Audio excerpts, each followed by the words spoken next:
जोपुर गांव में रहने वाली 17 साल की सलोनी एक गरीब दर्जी थी जो चंद पैसों में लोगों के कपड़े सिलकर अपने घर का गुजारा भत्ता चलाती थी।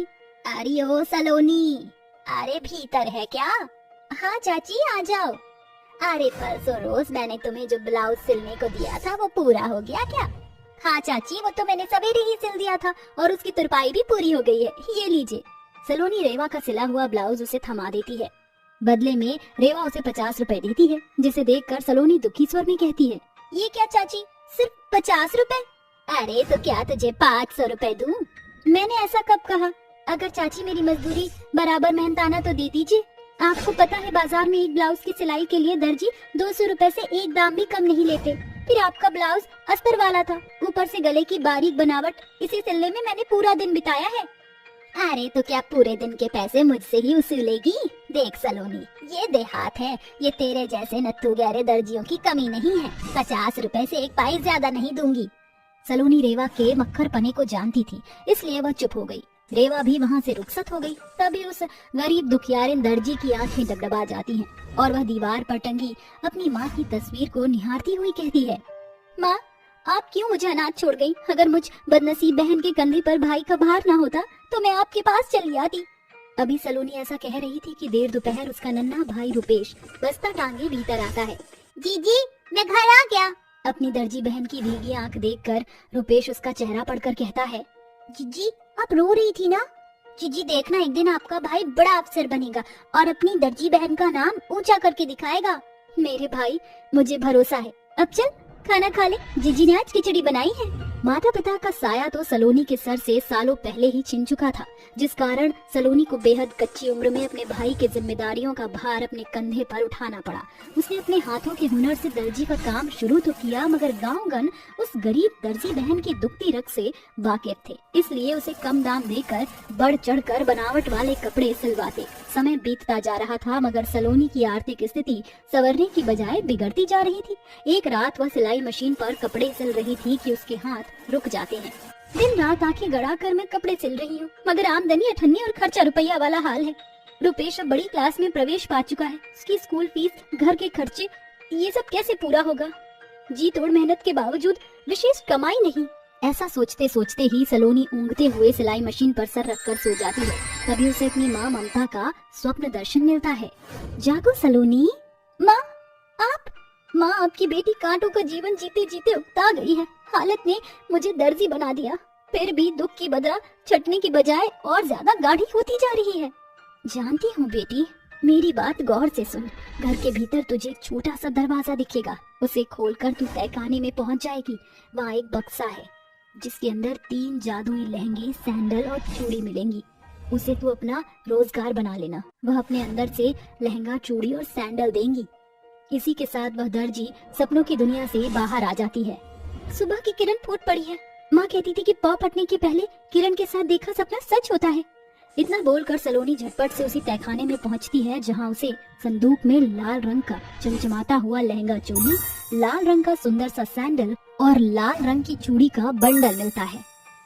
माँ के कथन अनुसार यह 3 लहंगा, चूड़ी और सैंडल मिल तो गई, मगर ये जादुई है भी या नहीं, ये जानने के लिए इसे कुछ मांग कर देखना पड़ेगा। जादुई लहंगा, सैंडल और चूड़ी, अगर तुम जादुई हो तो अपना पुख्ता प्रमाण मेरे सामने प्रकट करो।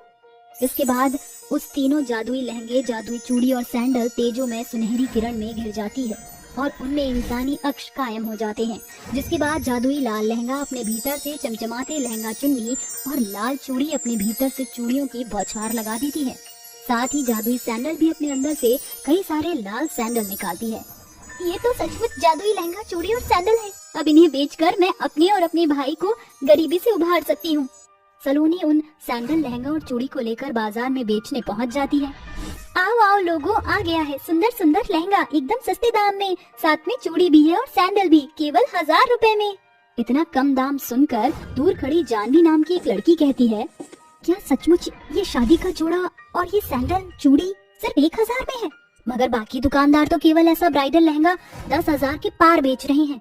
फिर तुम इतना महंगा लहंगा सस्ते में क्यों बेच रही हो? अरे तो माम खाओ होने वाली दुल्हन, गुठलियां मत गिनो। कुछ ही देर में सलोनी के सारे लहंगे, चूड़ी और सैंडल बिक जाते हैं, जिसके बाद में उसे बहुतेरी कमाई हाथ लगती है। ऐसे ही हर दिन बीतता चला जाता है। सलोनी रोजाना अपने जादुई लहंगा, सैंडल और चूड़ी की मदद से वैसा ही बहुतायत लहंगा, सैंडल और चूड़ी बाजार में बेचती है और बदले में खूब पैसे कमाती है। देखते ही देखते उस गरीब दर्जी बहन के घर से गरीबी के बादल छटने के साथ उसका जीवन पटरी पर आ जाता है। अब कई बरस बीत चुके। एक रोज सलोनी के मन में ख्याल आया, जादुई लहंगा, सैंडल और चूड़ी के चलते मेरा जीवन तो गरीबी के गढ़ से बाहर निकल चुका है, मगर अभी भी जाने कितने ही घर घनघोर गरीबी से जूझ रहे हैं। अगर मैं उन गरीब बाप की बेटियों की शादी में लहंगा, चूड़ी और सैंडल देकर उनकी मदद करूं, तो उनके पिता के कंधे कर्ज के बोझ के तले नहीं दबेंगे। मेरे जादुई लहंगे, सैंडल और चूड़ी मदद का हाथ बढ़ाओ, ताकि मैं गरीब दुल्हनों की मदद कर सकूं। सलोनी के ऐसा कहते ही जादुई लाल लहंगे, सैंडल और चूड़ी के भीतर से खूब सारे लहंगे, चमचमाती चूड़ी और सुंदर सुंदर सैंडल की भरमार लग जाती है। उन्हें लेकर वह मंदिर की ओर बढ़ ही रही थी कि उसके कदम एक गरीब घर के बाहर रुक जाते हैं, जहां बिंदिया नाम की दुल्हन बेरंग साड़ी पहने मंदिर की ओर बढ़ रही थी। जरा ठहरो बहन, आज तुम्हारा ब्याह है क्या?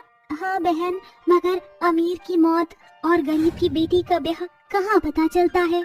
ऐसा ना कहो, ये मेरी तरफ से शादी का लहंगा, सैंडल और चूड़ी तोहफा ले लो और इसे पहनो, क्योंकि शादी सिर्फ एक बार होती है। इस तरह सलोनी गरीब बिंदिया को अपने हाथों से उस जादुई जोड़े चूड़ी और सैंडल को पहनाकर उसे दुल्हन बनाती है। ऐसे ही समय बीतता है और आखिरकार रूपेश IAS बन जाता है। जीजी देखो, आपका भाई अपने पैरों पर खड़ा हो गया है। अब देखना, ये अफसर भाई अपनी दर्जी बहन की शादी में पूरे गांव को दुल्हन की तरह सजाएगा। अपने भाई की बात सुनकर सलोनी की पलकें भीग जाती हैं और रूपेश सलोनी की शादी के लिए एक सुलझे हुए परिवार से रिश्ता तय करता है। आंखों में सैकड़ों अरमान संजोए सलोनी जैसे ही अपने जादुई लाल लहंगे के जोड़े, चूड़ी और सैंडल को पहनती है, उसका तन तेजोमय कंचन किरण से तर हो जाता है, जिसके बाद उसका मुंह 16 श्रृंगार से सजाकर आप रूपी निखर जाता है। ये कैसे हुआ? मेरे पास एक भी जेवर नहीं थे, फिर ये सोने के जेवर और मेरा रूप कैसे बदला? अचानक इसका ध्यान अपने जादुई लाल रंग के जोड़े पर घिरता है, जिसके बाद उसके चेहरे पर पड़ा प्रश्न चिन्ह दूर हो जाता है और अंत में 7 फेरे के साथ सलोनी ब्याह के बंधन में बंधकर अपनी नई गृहस्थी में प्रवेश करती